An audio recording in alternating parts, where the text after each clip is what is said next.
Listo, entonces vamos a conversar de cefaleas. ¿Ya? Entonces, ¿cómo debemos abordar cefaleas? Cefaleas es un capítulo que suelen preguntar siempre una que otra pregunta cada año, cada 2 años, o sea, está siempre ahí, no pasa de una pregunta.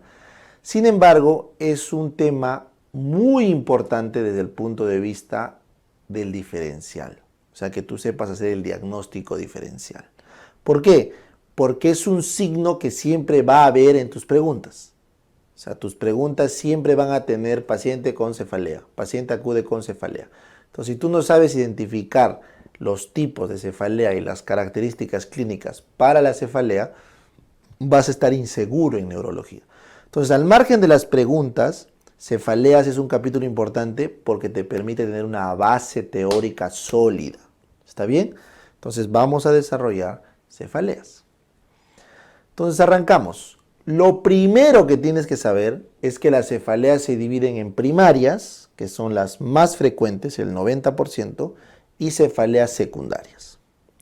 Las cefaleas se llaman secundarias porque hay un daño orgánico estructural que explica la cefalea. Mientras que son primarias cuando no se llega a identificar ese daño estructural orgánico que le explica. Entonces, de las cefaleas secundarias es importante porque ese daño orgánico puede ser letal. Por eso las cefaleas secundarias son una emergencia. ¿Está bien? Entonces, ¿qué tipo de cefaleas secundarias tienes? Por ejemplo, la hemorragia subaracnoidea. Entonces, cuando tú tienes una hemorragia subaracnoidea, que eso vamos a ver en SB, la sangre se extravasa por todo el espacio subaracnoideo y eso genera hipertensión endocraniana súbita. Entonces el paciente hace una cefalea súbita con caída del sensorio, con coma. Entonces esa es una emergencia y es un tipo de cefalea que tiene que ir al toque a tu diferencial de hemorragia subaracnoidea. Cefalea súbita con pérdida del sensorio, hemorragia subaracnoidea. Cerrado. Luego, hemorragia intracerebral. Cuando una persona hace una hemorragia intracerebral es porque está haciendo un hematoma dentro del cerebro. Entonces también va a ser hipertensión endocraniana. Pero no va a ser súbita, va a ser un poco más lenta. Porque es un hematoma que se va formando. Pero el hematoma, al lesionar cerebro, va a focalizar. Focaliza. Entonces una cefalea de hipertensión endocraniana lenta, o sea, bueno, para no confundir la palabra lenta, porque tú puedes pensar que lenta son días, vamos a ponerle brusca, ¿ya? Brusca. O sea, no súbita de un momento a otro, sino brusca. O sea, me refiero minutos a horas.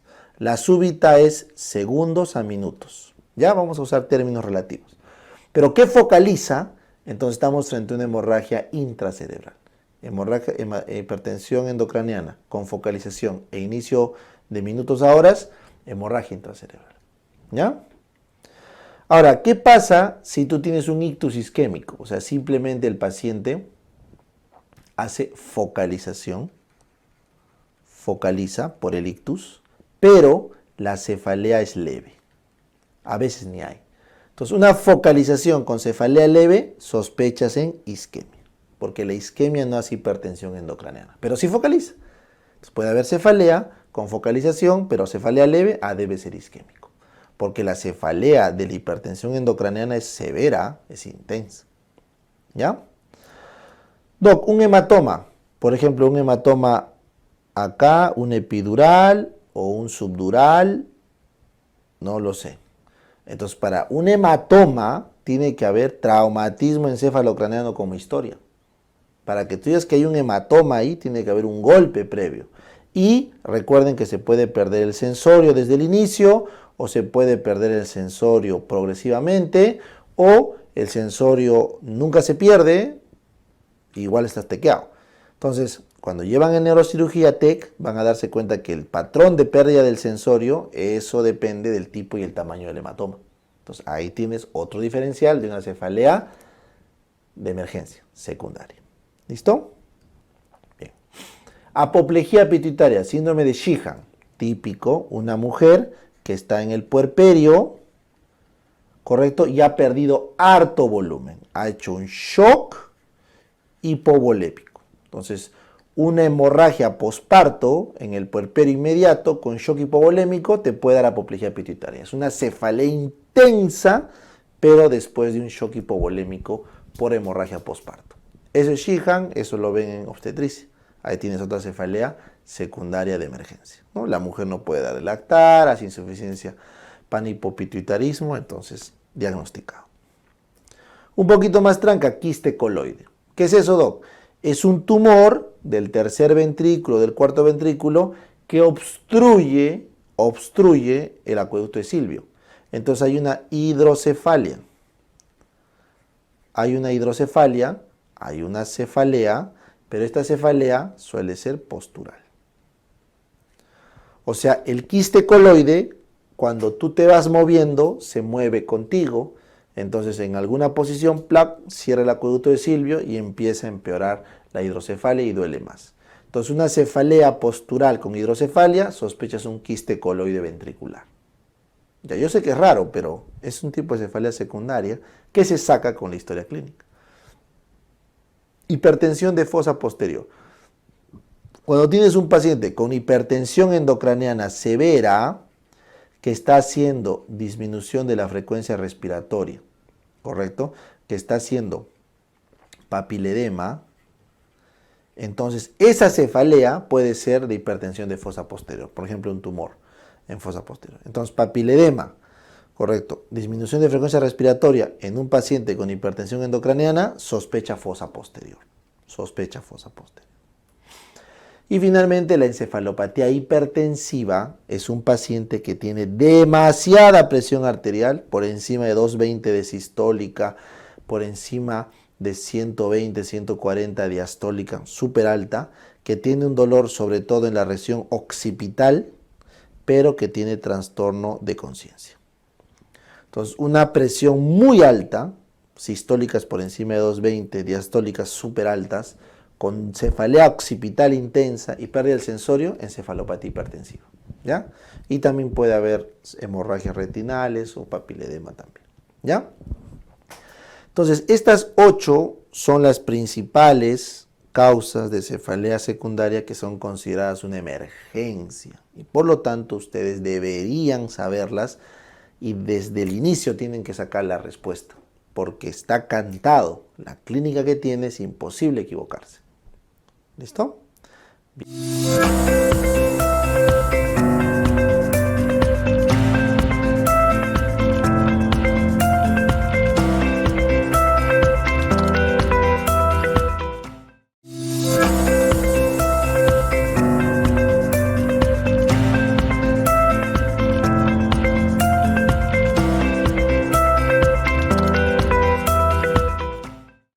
Entonces, dicho esto, pasamos a estudiar las cefaleas primarias. Entonces, vamos a hablar de la migraña, ¿correcto? De la migraña. Entonces, primero que nada, quiero que recuerden que la cefalea es el signo neurológico más frecuente de todos. La causa más frecuente de visita al neurólogo es la cefalea. Y la migraña es la número 1. No estoy diciendo que es la cefalea más frecuente, estoy diciendo que es la causa número 1 de visita al neurólogo. ¿Ya? La migraña. Entonces, ¿por qué es importante la migraña? ¿Correcto? Perdón. Sorry. Vamos a pasar esto porque está... Y ahora sí. Muy bien. Había un error en la diapo. Entonces, la migraña es importante porque puede afectar, ojo, la migraña puede afectar, según UpToData, hasta un 12% de la población, tanto varones como mujeres. Y si nos enfocamos en las mujeres de los 20 a los 40 años, puede llegar a una prevalencia del 25%. Es demasiado. Esto va a variar de país en país, pero es una enfermedad frecuente. Recuerden que más del 10% es frecuente.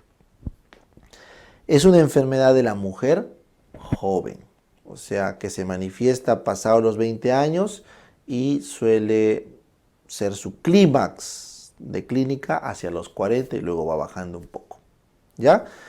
Esta es una enfermedad que tiene 2/3 de los casos antecedente familiar. sobre todo de la línea materna, ¿correcto? Y están implicados varios genes. Se ha estudiado bastantes genes implicados en la migraña. Así que la data epidemiológica de la migraña es importante conocerla. Mujer, joven, con antecedente familiar en la madre, en la abuela y que suele aparecer en la edad media de la vida. Lo usual es que la migraña sea mucho más frecuente en mujeres a partir de la adolescencia en adelante.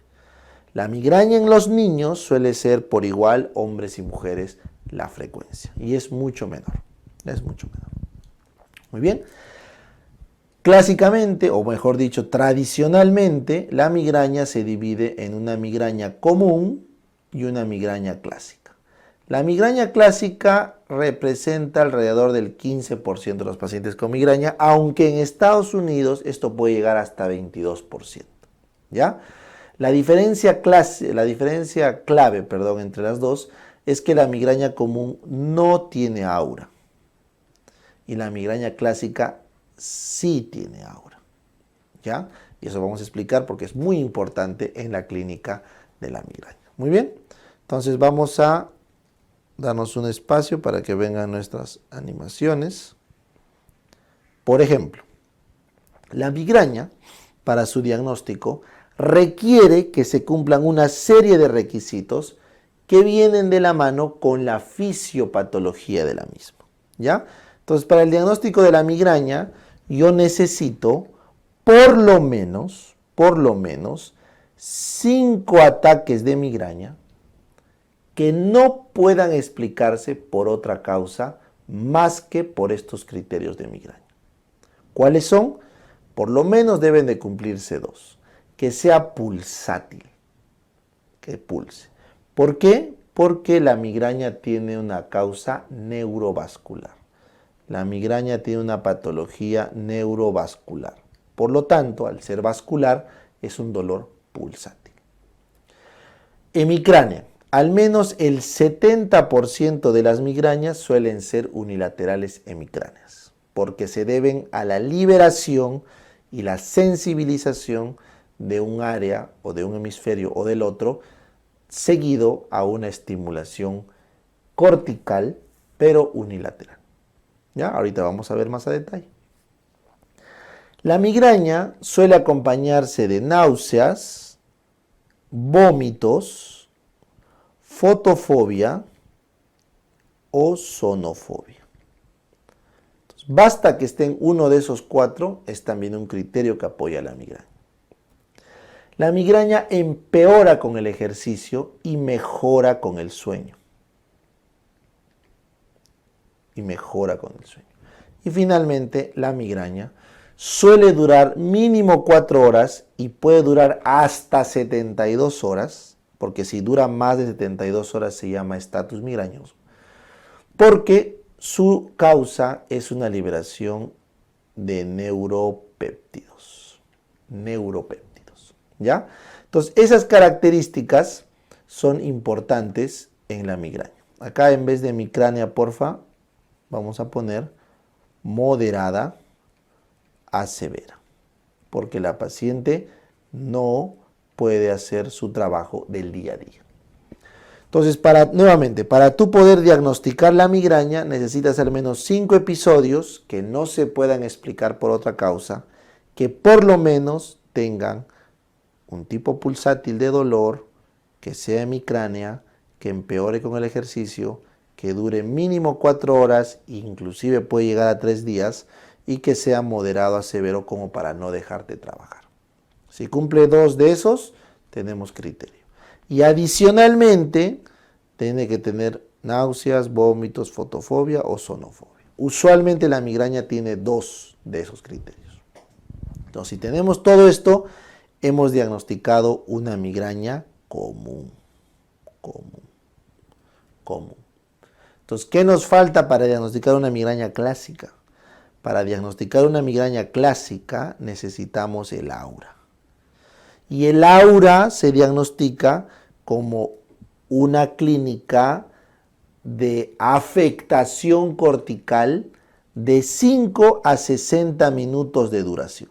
Entonces, el aura es una clínica de afectación cortical que dura 5 a 60 minutos, pero no tiene lesión en la imagen. O sea, es una hipoperfusión de 5 a 60 minutos que no tiene un daño en la imagen de la resonancia. O sea, no es un infarto, ¿ya?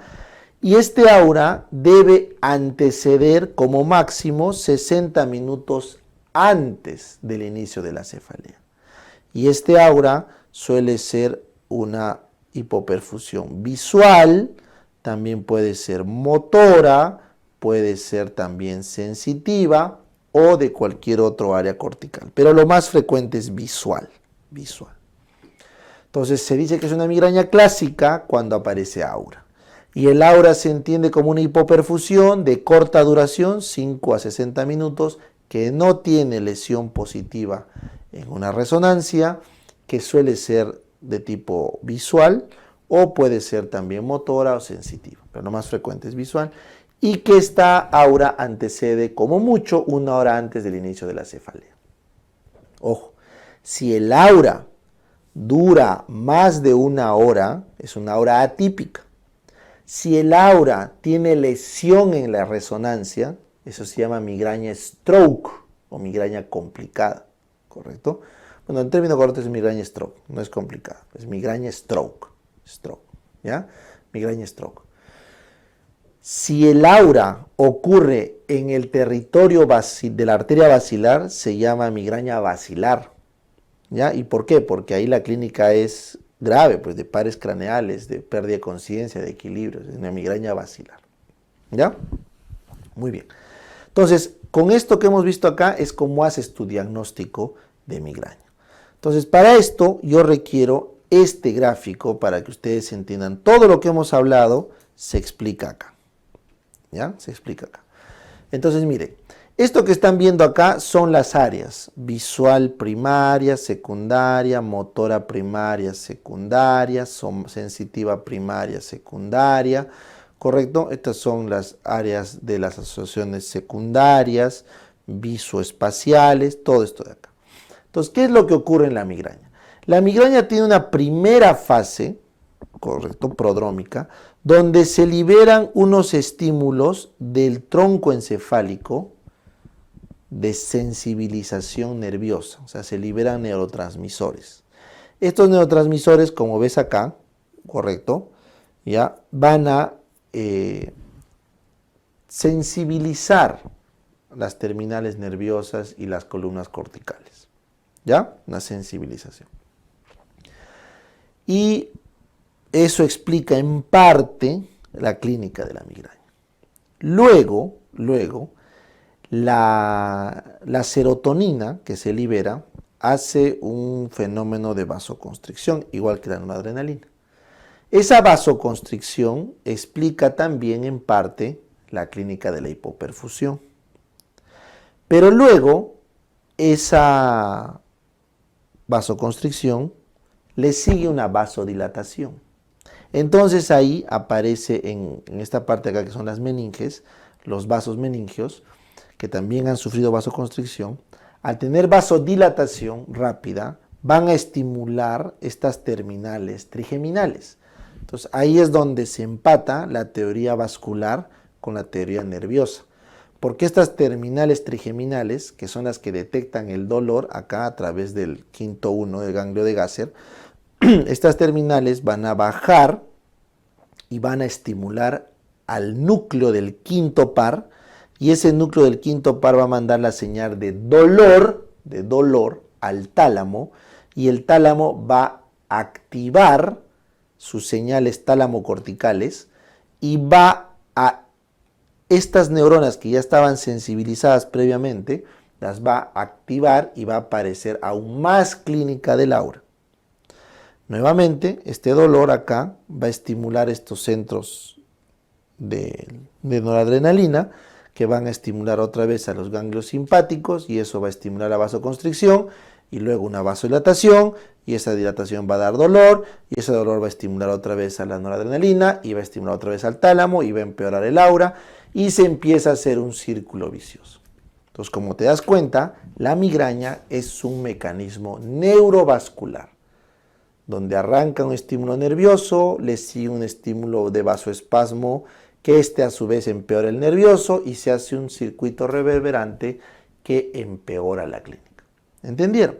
Por eso es que ocurre esta historia natural en la migraña, ¿ya? Y las chicas, porque es más frecuente en mujeres que son migrañosas, no me van a dejar mentir. Entonces, la migraña usualmente tiene una fase precursora, premonitoria, ¿correcto? O predrómica, también le llama. Luego tiene el aura, si es que estamos frente a una migraña clásica, si es que no lo estamos, no hay. Luego viene el dolor de cabeza, o sea, la migraña propiamente dicha. Y luego viene la fase postdrómica, ¿correcto? Después. Y estamos luego en la fase interictal, o sea, entre migraña y migraña.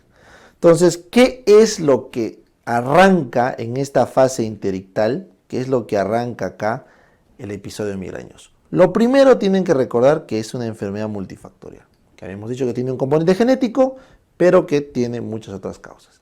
Pero las chicas saben que hay un gatillo.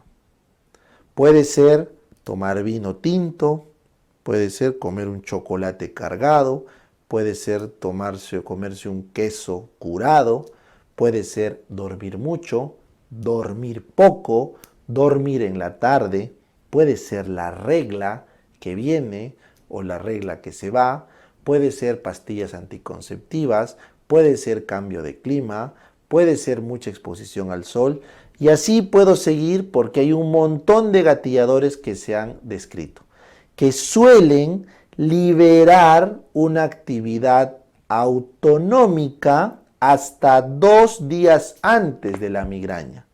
Y las pacientes tienen un prodromo, sienten que perciben más la luz, los sonidos, sienten que se están hinchando, pueden tener bostezos raros, aparecen antojos, tienen un poco de entorpecimiento mental, no pueden concentrarse, no pueden calcular, están en la fase prodrómica. Esa fase prodrómica está liberando las sustancias estimulantes que les dije, que sobre todo se van a este área parietotemporo-occipital, que es el área de la visión, el área del cálculo. Entonces empieza a entorpecer esas funciones. Por eso acá les he puesto el dibujo. Eso que están viendo es el área donde más ataca la estimulación migrañosa. Muy bien. Luego, producto del vasoespasmo por la serotonina, entonces empieza a ver el aura. El aura ya está ocurriendo 60 minutos como máximo antes del dolor de cabeza. Y las chicas empiezan a ver sus escotomas, ¿no? Problemas en los campos visuales o problemas para hablar, confusión mental, entumecimiento, problemas motores, porque el aura puede ser visual, auditiva, sensitiva, motor, etc. Entonces esa es la migraña clásica que hemos dicho, que es 1 hora antes. Y eso es porque ya está habiendo un compromiso mucho más marcado del área visotemporo occipitotemporoparietal, ¿correcto? Ya está habiendo un compromiso más fuerte. Paralelamente también se están contrayendo los vasos de las meninges, habíamos quedado, ¿no? Las meninges también sus vasos se contraían, pero eso no daba clínica de aura. ¿Dónde importaba esto? En la dilatación. Cuando estos vasos meningios se dilatan, entonces ya aparece el dolor de cabeza, porque ahí está, los vasos meningios han empezado a dilatarse y eso manda el neuropéptido de dolor vía el trigémino y aparece el paciente con el dolor de cabeza típico, aparecen las náuseas y los vómitos porque este núcleo, cuando nos duele mucho algo, el núcleo del quinto par nos activa el centro del vómito. Recuerden, el dolor severo te hace vomitar, ¿ya? Hay trastornos sensoriales, ¿correcto? Hay problemas de concentración, hay actividades limitadas por el dolor de cabeza, hay discapacidad y todo lo que hemos visto, porque se está haciendo un circuito entre el quinto par y los núcleos estimulantes que terminan dando un dolor de 4 horas hasta 72 horas. O sea, un dolor intenso. ¿Ya? Cuando termina la migraña, las chicas quedan con una resaca, entre comillas, de la migraña, pueden quedar con poco apetito, con cansancio, con diuresis, y es el clásico fenómeno de recuperación final. ¿Está bien? Entonces, esto que les he narrado es la historia típica de un ataque migrañoso, que obviamente es incapacitante, obviamente complica la vida de las pacientes, y está explicado en esa clínica. ¿Vieron? Entonces, esa es la mejor forma de entender cómo debemos tratar una migraña. ¿Ya? ¿Cómo debemos tratar una migraña? Entonces vamos a regresar, ya, perdón, acá, ¿no es cierto? Vámonos acá, al tratamiento de la migraña. Entonces, si me han entendido el proceso, si han entendido que primero es una liberación de neurotransmisores que sensibilizan. Segundo, es una vasoconstricción que genera el aura. Tercero, es una vasodilatación que genera el dolor. Entonces, si entienden esto, se van a dar cuenta, primero, que en el tratamiento de la migraña, lo primero que tenemos que hacer es que tiene que ser un tratamiento rápido y a alta dosis. ¿Para qué? Para que sea abortivo. Cuanto más temprano y más potentemente aportes este circuito reverberante, mejor. Este tiene que ser un tratamiento que va orientado a evitar el dolor por vasodilatación. Ese es el dato. Por eso, y no te olvides, ¿cuál era el neurotransmisor clave en la vasoconstricción y vasodilatación? La noradrenalina y la serotonina. Por eso vas a darte cuenta que los fármacos clave actúan sobre noradrenalina y sobre serotonina. ¿Listo? Entonces el tratamiento tiene que ir orientado hacia el problema vascular, hacia el tema vascular. Muy bien. Y finalmente, el tratamiento tiene que ir orientado hacia la prevención del siguiente episodio. O sea, tengo que ver qué cosa te gatilla la migraña para cortarlo, para no evitarte esa comida, o darte medicamentos para que no te venga otro ataque cuando es frecuente. ¿Correcto? Muy bien. Entonces, dicho esto, acaba el tratamiento. La migraña se subclasifica en una migraña moderada y en una migraña severa. ¿Correcto? Para el tratamiento. Entonces, la migraña moderada es aquella que puede responder a las drogas de primera línea. Y la migraña severa es aquella que ya necesita drogas adicionales. ¿Correcto?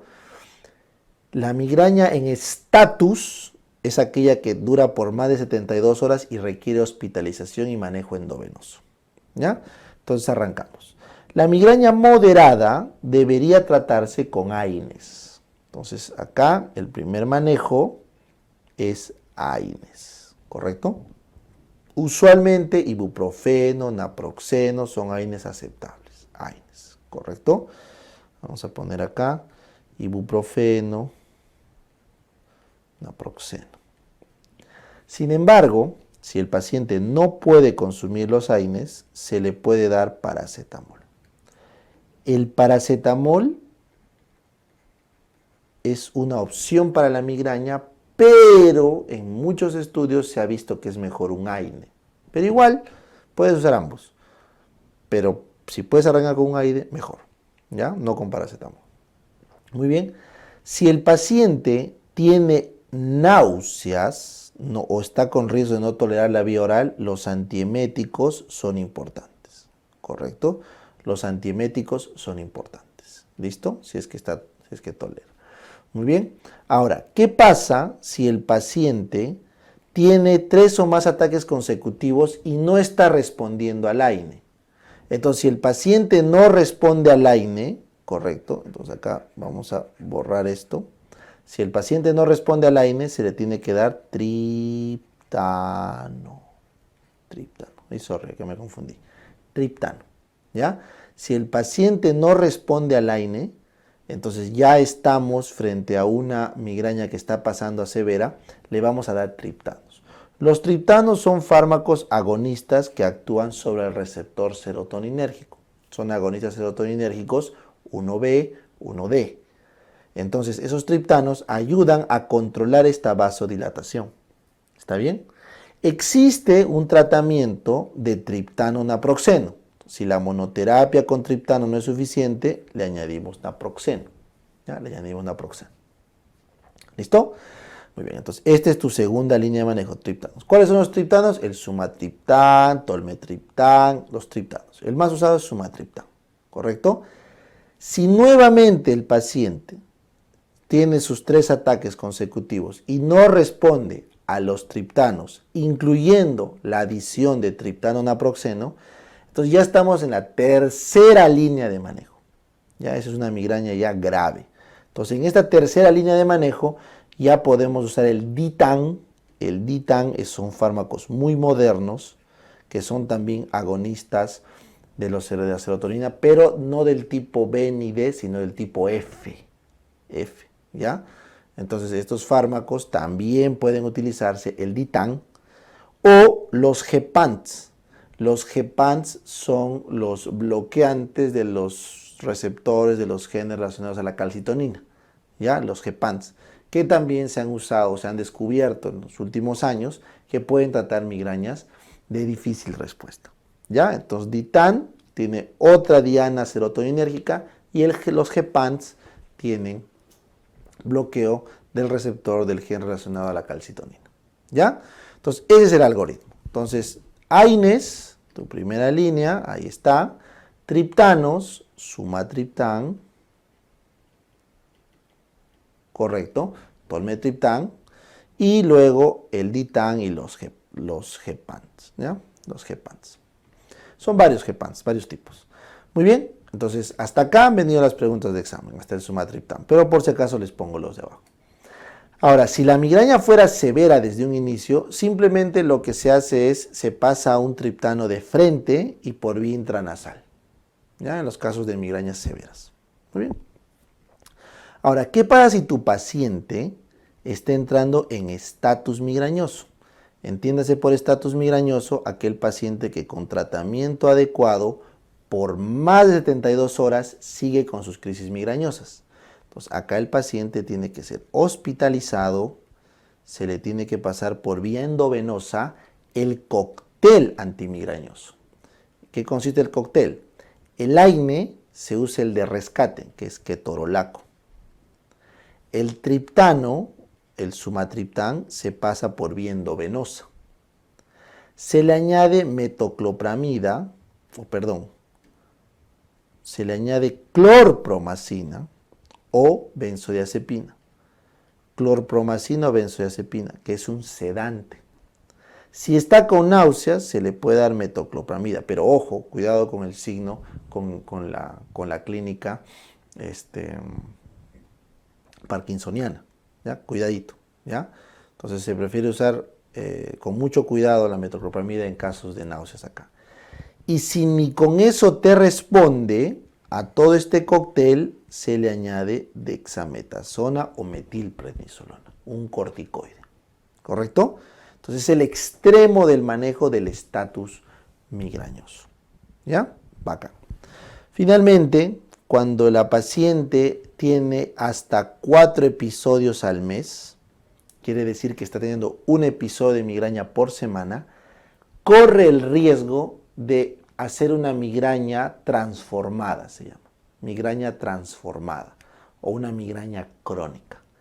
Se define como migraña crónica cuando ya tiene 2 o más migrañas por semana, o sea, más de 8 episodios al mes. O entre migraña y cefalea tensional, más de 15 episodios al mes por 3 meses. Si cumple eso, decimos que ya está en una migraña transformada o crónica, que es grave. Porque imagínate tener 2 migrañas por semana, ¿en qué momento trabajas? ¿En qué momento te vives tu vida? O sea, prácticamente pasas tu vida en migraña.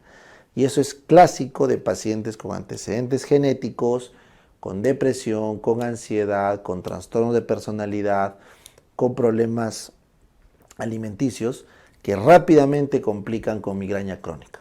¿Ya? También los pacientes de bajos estratos socioeconómicos hacen migraña crónica. Entonces, para evitar eso, se recomienda la profilaxis. Entonces, la profilaxis de migraña se hace con anticonvulsivantes, con beta bloqueantes, con calcio antagonistas o con antidepresivos tricíclicos. ¿Ya? Entonces, acá les he dejado los fármacos preventivos. Cuando el paciente tiene hasta 4 episodios al mes, puedes usar los beta bloqueantes. Los más importantes son el metoprolol, porque atraviesa bien la barrera hematoencefálica, y el propranolol, que es el más común. Luego, en los anticonvulsivantes tenemos el valproato de sodio, aunque el más potente es el topiramato, sobre todo cuando hay fuerte las auras. El antidepresivo tricíclico que se usa es la amitriptilina, ¿ya? Y de menor calidad de evidencia tenemos los bloqueantes de canales de calcio como la flunaricina y el verapamilo. ¿Ya? El verapamilo. Muy bien. Últimamente, en los últimos años, se aprobó para casos muy graves y que no responden a estos fármacos, porque ¿cómo tiene que darse una profilaxis? Se tiene que dar a la mínima dosis posible y solo un fármaco, e ir subiendo hasta llegar a la prevención. Si no funciona, cambiamos y ponemos otro fármaco. ¿Ya? Para casos extremos, como les dije, se está recomendando los anticuerpos monoclonales contra el receptor del gen relacionado a la calcitonina. ¿Ya? El gen relacionado a la calcitonina. ¿Ya? Entonces, el anticuerpo monoclonal, correcto, contra el receptor de la proteína del gen relacionado a la calcitonina, son el erenumab, el fremanezumab, el galcanezumab y el entinezumab. De estos, no creo que les pregunten, pero creo que el más antiguo, el erenumab, podría ser algo que deban recordar. ¿Ya? Entonces, estos monoclonales, ¿por qué se han aprobado? Porque en este proceso de la reverberancia que les dije, el neuropéptido más importante implicado en el dolor es este, el gen relacionado a la calcitonina. ¿Ya? El receptor del gen relacionado a la calcitonina. ¿Listo? Muy bien. Entonces, la toxina botulínica, ¿ya? La toxina botulínica se ha indicado en migraña crónica, se pone en la frente, acá debajo del oído, para relajar los músculos y mejorar el dolor, porque no te olvides que en la migraña crónica se sobrepone con migraña tensional. ¿Ya? Bien, entonces con esto creo que hemos hecho un resumen bastante importante del tratamiento de la migraña.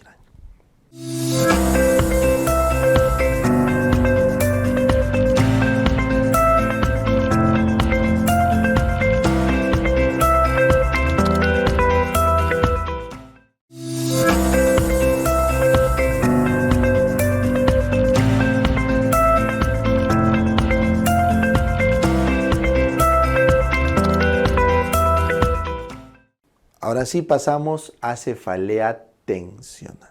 Ya vamos a hacer cefalea tensional. Entonces, ¿cuáles son las grandes diferencias con la migraña? Entonces, en la cefalea tensional lo que nos requieren es que tengamos varios episodios de una cefalea que tiende a ser bilateral, con un patrón de dolor en vincha, o sea, opresivo por los costados. Es un dolor leve a moderado, lo cual le permite a la persona seguir haciendo sus actividades. Es un dolor que empeora durante el día. Eso suele aparecer más de noche, ¿correcto? Y es un dolor que puede durar desde media hora hasta toda una semana. O sea, su tiempo es mucho más largo. No tiene náuseas, vómitos y podría en algunos casos tener fotofobia o sonofobia, pero nunca los dos. Entonces, claramente, la fisiopatología de toda esta cefalea tensional es, como pueden ver acá, una contractura muscular. Una contractura muscular que irrita los nervios de los músculos sensitivos del cráneo.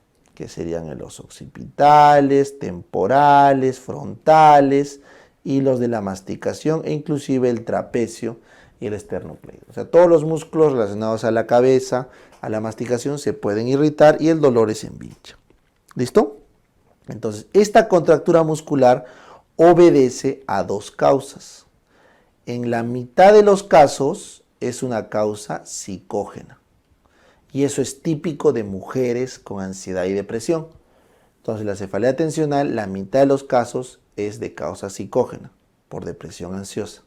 Y la otra mitad de los casos es por una causa traumática. Un ejercicio, un latigazo, dormir en mala posición, etcétera, son las otras causas de la cefalea tensional. Recuerden que la cefalea tensional es la cefalea más frecuente de todas, pero no vamos al médico por eso. A ti y a mí alguna vez nos ha dado cefalea tensional, alguna vez, pero no vamos al médico. Por eso la migraña es la más frecuente que visita al neurólogo, pero la tensional es la más frecuente de todas. ¿Listo? Muy bien. Entonces, el tratamiento, acá también es mucho más sencillo, es con AINES y acá sí se recomienda el paracetamol. O sea, es tan leve el dolor que con paracetamol es suficiente. Sin embargo, en los casos que hay demasiados episodios, más de 8 al mes de tensional, se recomienda antidepresivos tricíclicos o terapia física dependiendo cuál sea la causa. Si la causa es ansioso-depresiva, entonces vamos a dar antidepresivos, ¿ya? Antidepresivos. Si la causa es física, vamos a hacer terapia física, ¿ya? Esa es la clásica, esa es la lógica y lo más sencillo que hay que saber en cefalea tensional. Muy bien.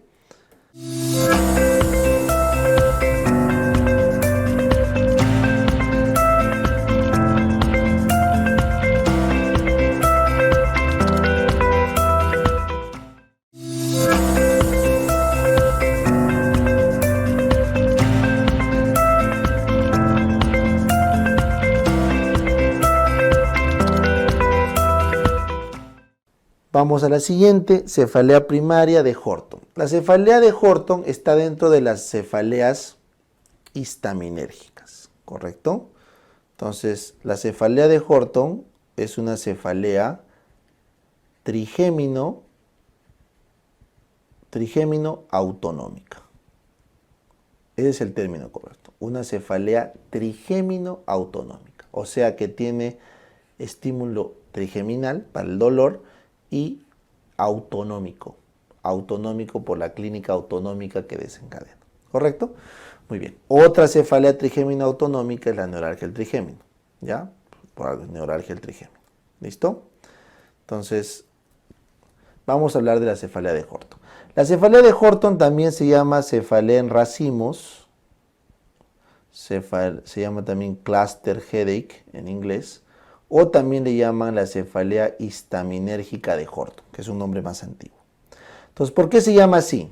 Se llama en racimos o en clúster porque da varias veces. Uno de los criterios es que da varias veces al día, varios días a la semana, varias semanas al año. ¿Ya? Viene por racimos. Y le llaman histaminérgica porque pareciera tener un componente de histamina, pero no es así. Eso es un nombre antiguo. Muy bien. Entonces, ¿en qué consiste? La cefalea histaminérgica de Horton es bien sencilla. Lo que ocurre, acá arriba están viendo, este es el hipotálamo. Entonces, el hipotálamo manda una señal unilateral a los núcleos parasimpáticos, sobre todo al séptimo par craneal, que a través del núcleo geniculado y de los demás núcleos como el ciliar y otros, empieza a estimular las secreciones en la cara parasimpáticas. O sea, el paciente hace en el ojo lagrimeo, en la nariz hace rinorrea, congestión nasal, y en la piel puede hacer sudoración. Ojo, la sudoración es estímulo simpático, ¿ya? Pero por receptores muscarínicos, ¿ya? Ojo. Entonces, lagrimeo, rinorrea y puede haber una ligera sudoración. Entonces, eso es el primer componente. Como la sudoración, acá no quiero confundirles, lo vamos a usar después, vamos a poner lagrimeo y rinorrea solamente, ¿ya? Después vamos a hablar de la sudoración. Entonces, ese es un componente. Y el otro componente es que este hipotálamo estimula los núcleos simpáticos, que están acá en las astas laterales, concretamente las de T1, que van a los ganglios cervicales, que esos van a la cabeza, y estos viajan cerca a los vasos y van a irritar los vasos sanguíneos y las meninges. Entonces, este estímulo simpático va a irritar y va a generar el dolor, pero ese dolor en lugares donde discurre el sistema simpático en la cabeza. Entonces, de toda nuestra cabeza, ¿dónde es donde más tenemos simpático? En el ojo, en el área retroorbitaria. Entonces, el dolor va a ser periorbitario. Puede ser en el mismo ojo, encima del ojo, debajo del ojo, al costado del ojo o en la parte temporal, pero es alrededor del ojo, porque es donde más fibras simpáticas hay. Y va a ser un dolor severo, intenso. Entonces, si tenemos un dolor unilateral, intenso, retroocular, que se le acompaña lagrimeo y rinorrea, entonces vamos a tener el diagnóstico de la cefalea de Horton. Si esto es varias veces al día, por varios días a la semana, por varias semanas al año, tenemos de Horton. Y la duración suele ser de 15 minutos a 180 minutos. O sea, los ataques son cortos. Adicionalmente, como es un exceso de liberación de noradrenalina del simpático, el paciente está ansioso, inquieto. Entonces, si cumplimos con todo eso, tenemos una cefalea de Horton. Usualmente no tiene náuseas, no tiene vómitos, no tiene sonofobia ni fotofobia. No es usual eso. Lo que sí tiene son estos componentes de acá. ¿Está claro? Entonces, si tenemos eso, hemos establecido el diagnóstico. Recuerden que si estos pacientes no son bien tratados, pueden terminar en suicidio, porque es un dolor muy incapacitante y cuando están en ese periodo del año es bastante incapacitante. ¿En quiénes aparece? Suele aparecer en varones entre los 40 y 50 años, o sea, aparecen en la edad, a la mitad de la vida, en varones. Es 5 veces más frecuente en varones que en mujeres. ¿Ya? Muy bien. El análogo de la cefalea de Horton en mujeres es la cefalea hemicránea paroxística. La cefalea hemicránea paroxística, que básicamente es lo mismo, con la diferencia que en las mujeres la duración es un poco menor y tienen una respuesta espectacular a la indometacina. Es la diferencia, ¿ya? Pero bueno, quedémonos con la cefalea de Horton, ¿ya? Ahí lo tiene. Entonces, no se olviden que esta es la cefalea que más pregunta en el examen, ¿ya? Inclusive, si tú cuentas las preguntas, viene un poquito más que la migraña, ¿ya? Pero bueno, entonces, ¿cómo se trata? Los pacientes, al estar diagnosticados, que es súper fácil, lo que tienes que darles es oxígeno, ¿correcto? Oxígeno a alto flujo, ¿ya? Se le da oxígeno a alto flujo. Entonces podemos usar, ¿no es cierto?, 7 a 10 litros, ¿correcto?, de oxígeno a alto flujo. Ya está, ese es para el manejo agudo.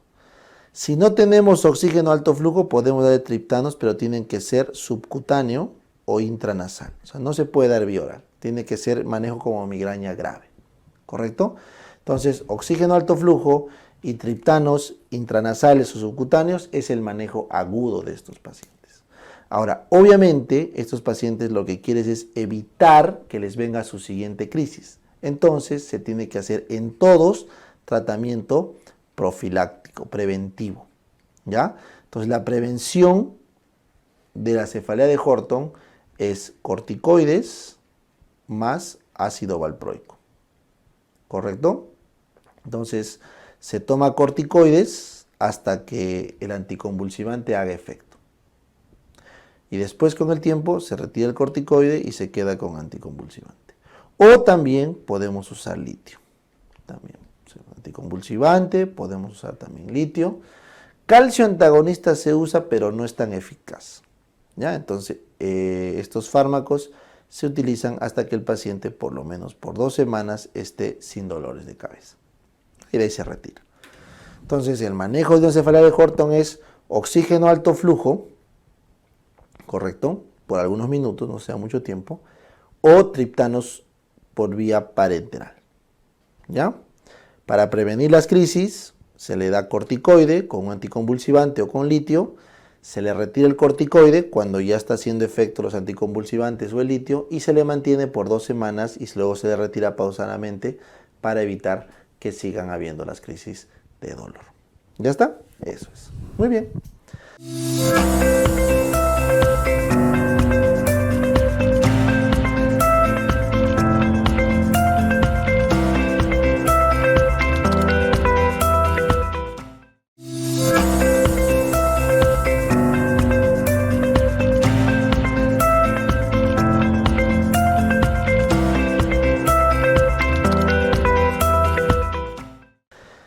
La otra cefalea trigémina autonómica que tenemos que hablar es la neuralgia del trigémino, que también es importante.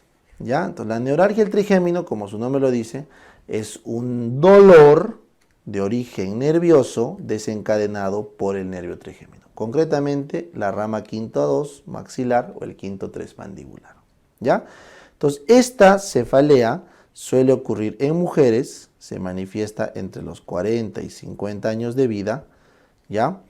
Y se caracteriza porque hay una zona gatillo.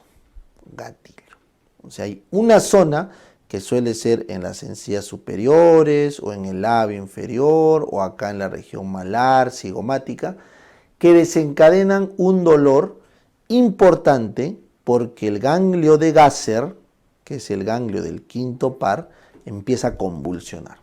Entonces aparece un dolor tipo electricidad de muy corta duración, ¿correcto? Que se repite muchas veces al día. No hay problema motor, no hay problema sensitivo, simplemente es ese dolor tipo neuropático, descargas eléctricas, ¿correcto? Entonces, la paciente lo que tiene que hacer acá es evitar estimular las zonas gatillo, ¿correcto? Y se le da un tratamiento, como ves acá, anticonvulsivante. O sea, se le da carbamazepina como primera línea para controlar las despolarizaciones del ganglio de Gasser. O sea, es un tratamiento anticonvulsivante. Si no puede responder con carbamazepina, la segunda línea es baclofeno, que es un agonista GABAérgico, que también sirve para aplacar las despolarizaciones del Gasser.